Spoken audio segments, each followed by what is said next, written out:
ہمیشہ اپنے پاس ہمیشہ ایک کاپی اور قلم ہونی چاہیے۔ جب بھی کوئی اچھی بات ملے کہیں سے بھی، یا اپنے کسی کام کے ذریعے سے خود تجربہ ہو جائے، ایسی چیزوں کو بڑوں کی مجلسوں میں بیٹھنے کا موقع ملے تو ان باتوں کو لکھ کر رکھنا چاہیے اپنے پاس۔ یا پھر اسی طرح اگر مطالعے کا معمول ہو، کوئی کتاب مطالعہ کرتے ہیں، مطالعے کے دوران اگر کوئی اچھی بات مل گئی، ویسے دن کی ہر بات اچھی رہتی ہے، لیکن بعض باتیں ایسی رہتی ہیں جو دل کو ٹچ کرتی ہیں انسان کے، یا کسی بڑے اللہ والے کا واقعہ یا ان کی کوئی عجیب بات جو ہمیں عجیب لگی، اسے اپنے پاس محفوظ کرنا چاہیے لکھ کر۔ حکیم الامت حضرت تھانوی رحمۃ اللہ علیہ بھی فرماتے تھے کہ ہمیشہ اپنے پاس کوئی قلم کاپی ہونی چاہیے جس میں اچھی بات جو بھی ملے محفوظ کر لیں۔ یہ زمانہ اکثر موبائل کا ہے، تو موبائل میں اپنا کوئی خاص پرسنل کسی ایپ کے ذریعے سے، بعض ایپ ملتے ہیں جس کے اندر اپنی پرسنل چیزیں لکھی جا سکتی ہیں، تو ان چیزوں کو لکھا جائے، محفوظ کیا جائے۔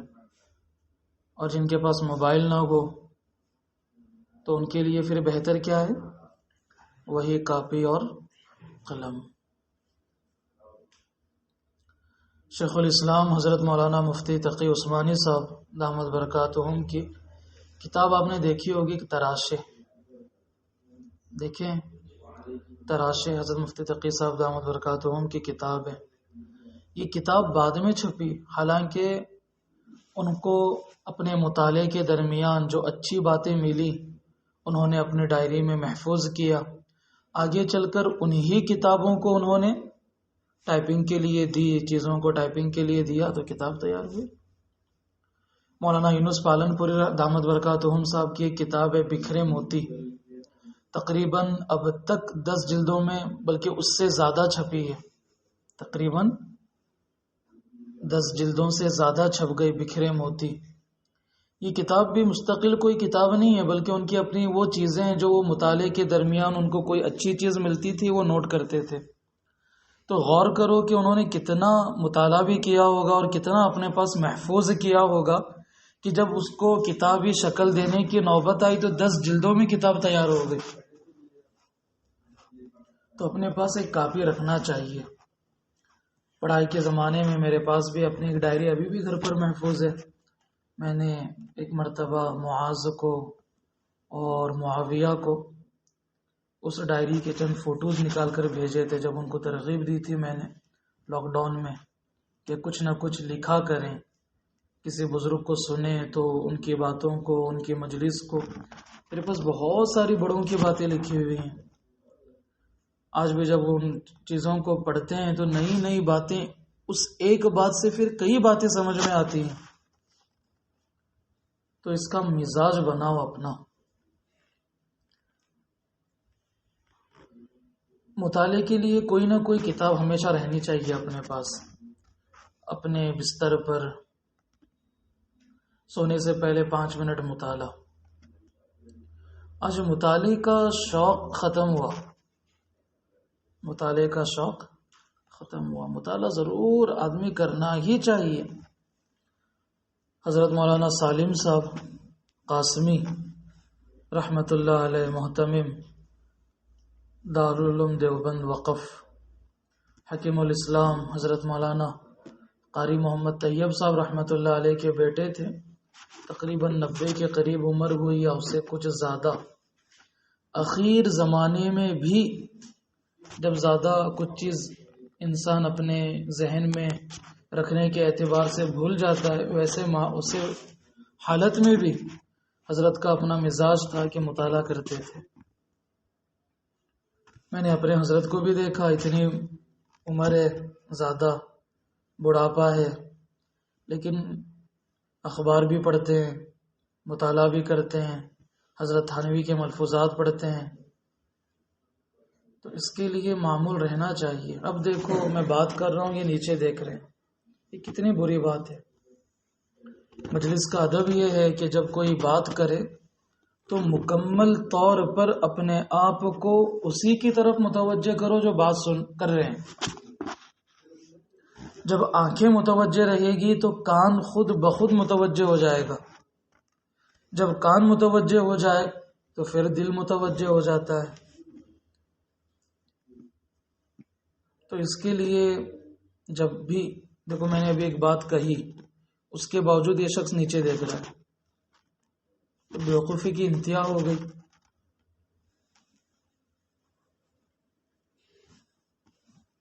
میں نے ابھی کہا آپ سے کہ جب بھی کوئی بات کرے کوئی بھی، تو ادب یہ ہے کہ جو شخص بات کر رہا ہے اس کی طرف مکمل متوجہ ہو کر اس کی بات سنی جائے۔ سمجھ رہے ہیں نا؟ تو یہ چیز بھی اپنے اندر پیدا کرو۔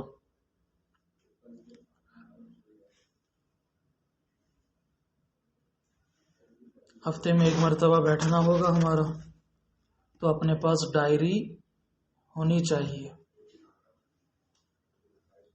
ہر چیز اپنی محفوظ کرو، جس کو کچھ کام کرنا ہو تو۔ ہمیں فضول کاموں کے لیے ہر کسی کے پاس ٹائم ہے۔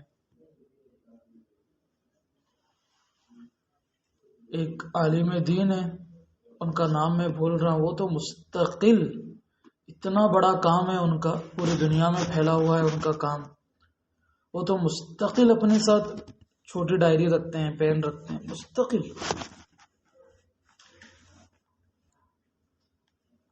پھر لکھنے کے بعد ان چیزوں کو کاپی میں بھی محفوظ رکھنا چاہیے۔ لکھنے کے بعد کاپی میں تو محفوظ رہے گی، اپنے دل اور دماغ میں بھی محفوظ کر لیا جائے۔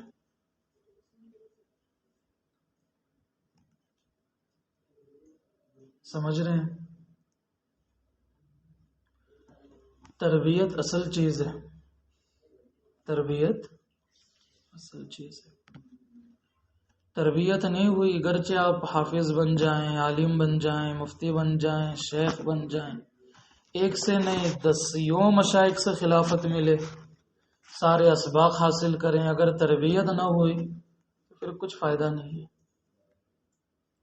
اصل چیز تربیت ہے۔ تربیت کہتے ہیں اپنے آپ کو سنوارنا،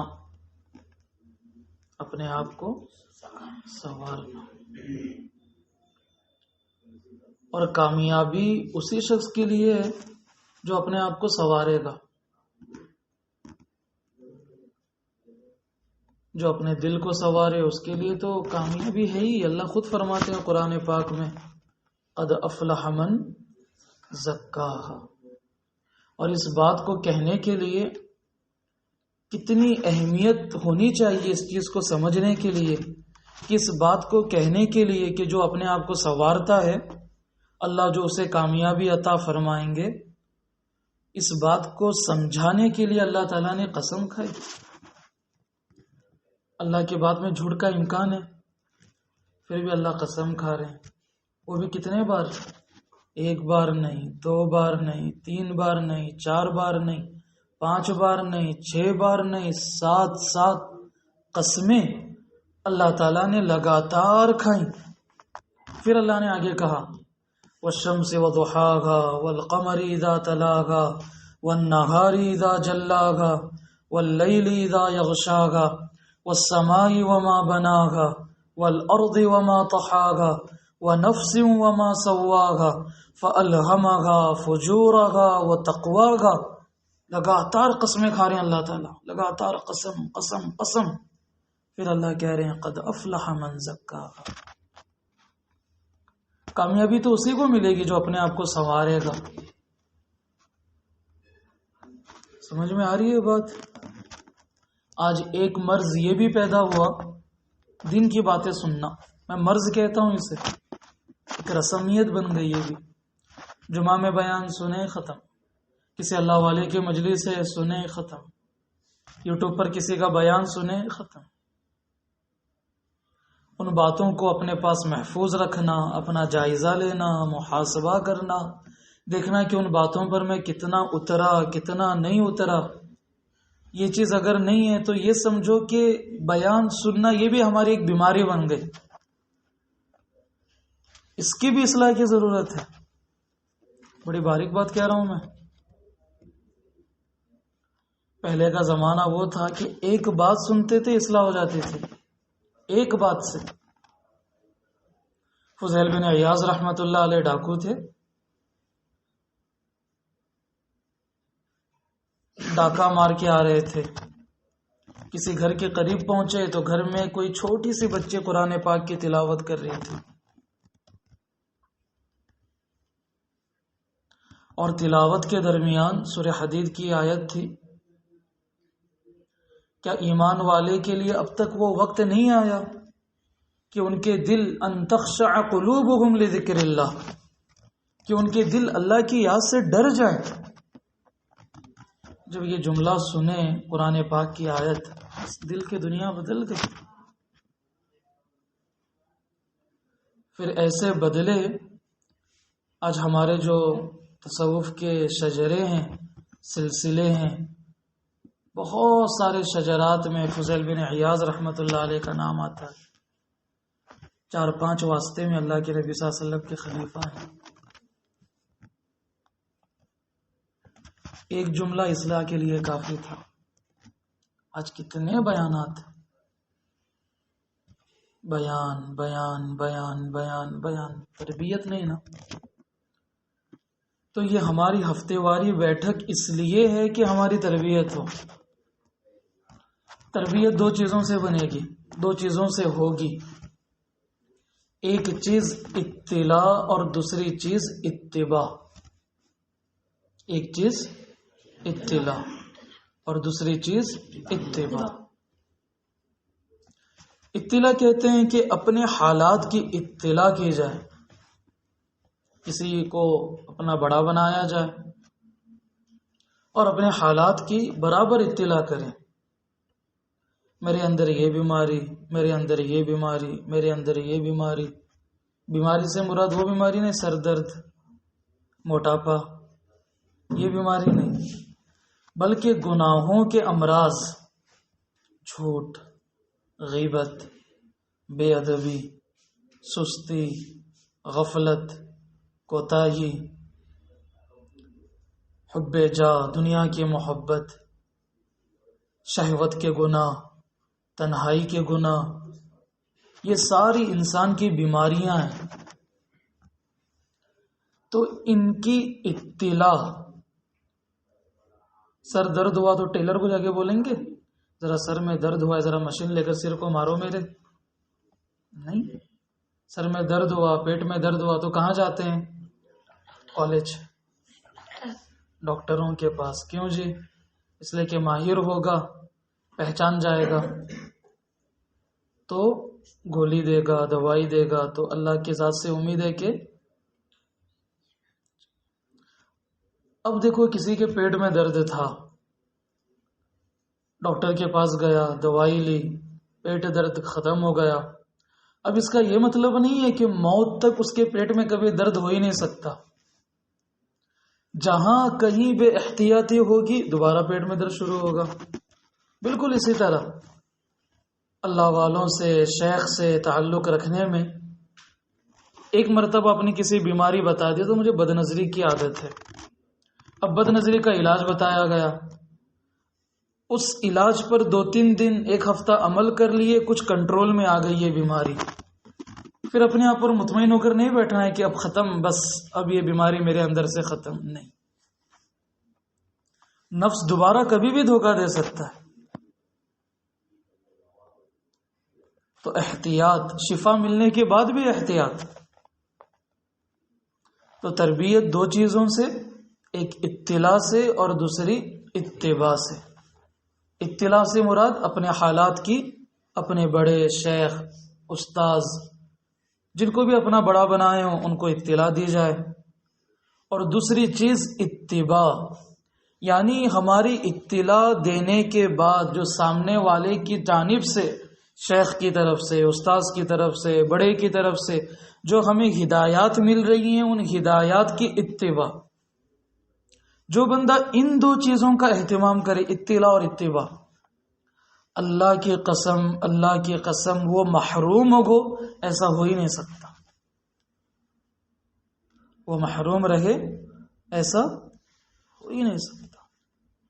تو اطلاع اور اتباع، ان دو چیزوں کا اپنا مزاج بناؤ. اور آج تربیت نہ ہونے کی سب سے بڑی وجہ، چاہے وہ کسی جماعت کا امیر بن جائے، کسی تنظیم کا صدر بن جائے، کسی مدرسے کا محتمم بن جائے، اور بڑی سی بڑی اسے ذمہ داریاں، بڑے بڑے منصبیں اسے مل جائیں، لیکن تربیت نہ ہوئی ہو تو وہ اندر سے کھوکھلا رہے گا. تو ہماری یہ مجلس ہفتے واری کی، ہماری یہ بیٹھک اس لیے ہے کہ ہم اندر سے مضبوط بنیں، ہم اندر سے مضبوط بنیں. اب اطلاع کی اہمیت میں نے آپ کے سامنے بولی، بیان کی. تو آپ سب کے سب مجھے، اللہ تعالیٰ نے ہر انسان کو عقل دی ہے. پتہ چلتا ہے کہ میرے اندر کون سا گناہ ہے جس کی وجہ سے میں مدرسے میں رہ کر، دینی ماحول میں رہ کر، مسلمان ہو کر میری روحانی ترقی کیوں نہیں ہو رہی، ایمان میرا کیوں مضبوط نہیں، نمازوں میں کیوں سستی، موبائل کے گناہوں میں ملوث، دیگر گناہوں میں ملوث، مجھے اللہ کی محبت کیوں نہیں مل رہی ہے. یہ سوال اپنے دماغ میں لائیں اور سوچیں.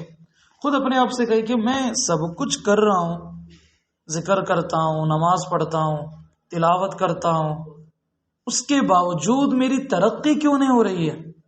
بعض اللہ والے ایسے گزرے کہ یہاں توبہ کے کلمات پڑھے اپنے شیخ کے ہاتھ پر، یہاں پر ساتوں آسمان کے اوپر ان کا مقام و مرتبہ طلب. تو ہر کوئی ایک پرچے میں اپنی ایک بیماری، زیادہ نہیں، کتنی؟ صرف ایک بیماری سے مراد پیٹ میں درد، سر میں درد، یہ بیماری نہیں، بلکہ کس چیز کی بنیاد پر ہر انسان کو اللہ نے عقل دی. میں کیوں پیچھے ہوں میں آج اللہ سے تعلق میں کیوں پیچھے ہوں؟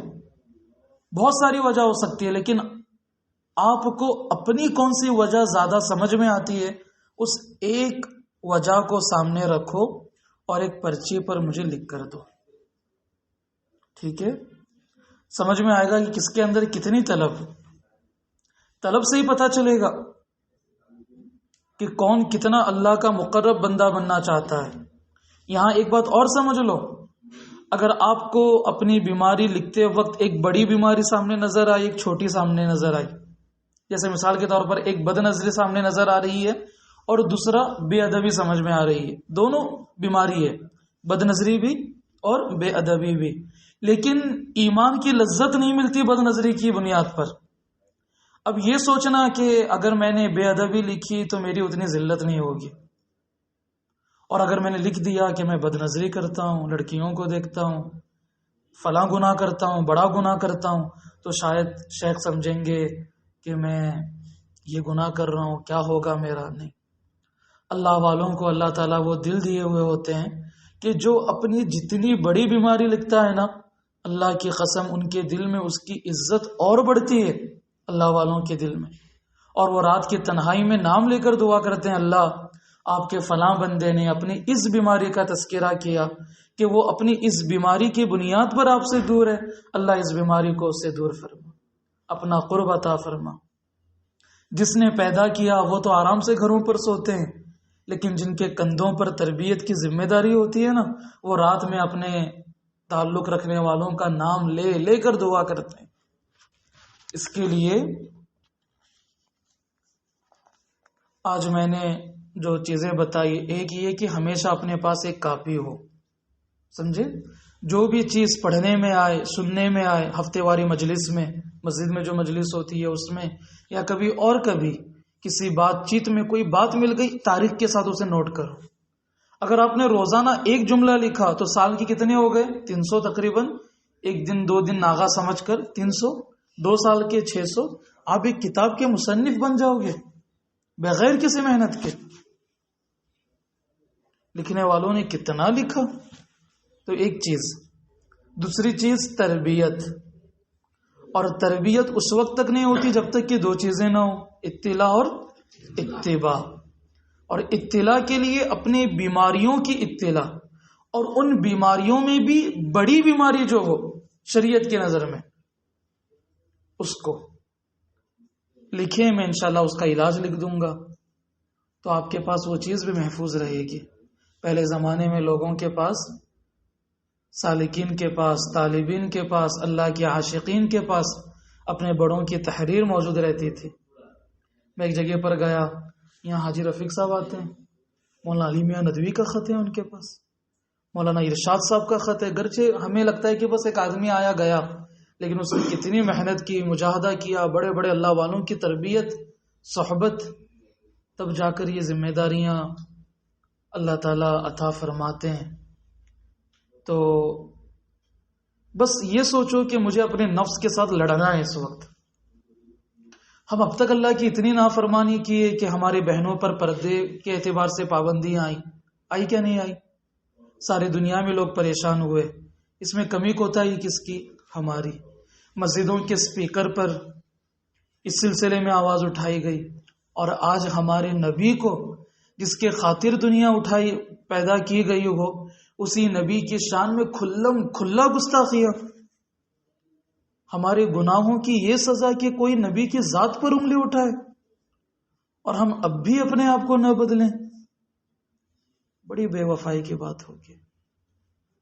اس کے لیے آج پکا ارادہ کرو کہ جن کے اندر طاقت ہے ان کے ساتھ مقابلہ کرنے کے، نبی کے توہین کے سلسلے میں وہ مقابلہ کر رہے ہیں، ہم اس کا ایک مقابلہ یہ کریں گے کہ اپنے آپ کو تعلیمات نبوی پر پابند بنائیں گے.